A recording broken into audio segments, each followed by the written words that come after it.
Hello ප්‍රන්ස් ඔන්න ඉතින් ආටලුනා විසින් කාවාඩි කලාවේ ඉන්න කොල්ලොන්ට කාවාඩි සරම් ප්‍රින්ට් කර ගැනීම සඳහා ඔයාගේ ඔබ ඩිසයින් එක නැතොත් ආටලුනා විතින් ආට්ටුවක් තෝකට කැමති ආකාරයට ඔයාලා කාවාඩි කණ්ඩායමේ සරමත් හැඩට වැඩට අදින්න ආටලුනා කන්ටැක්ට් කරගෙන ක්‍රියේටිව් වැඩක් කර ගැනීම සඳහා අමතන්න.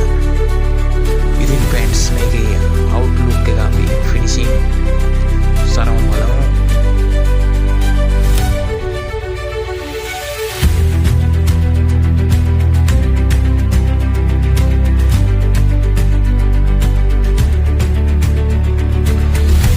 ඔන්න ඉතින් ප්‍රන්ස් ෆිනිෂිං ලුක් එක ඉතින් කොහොමද කියලා යටින් කමෙන්ට් එකක් දාගෙන යන්න අනිවාර්යෙන්. ඉතින් ස්ක්‍රීන් ප්‍රින්ටින් වලින් බැච් එක නිම වුණා TTF ආකාරයට වගේම පෙනුමක් තියෙනවා. එහෙනම් ප්‍රන්ස් නැවතත් සරමකින් මෙවැනි ලස්සන ඩිසයින් එකක්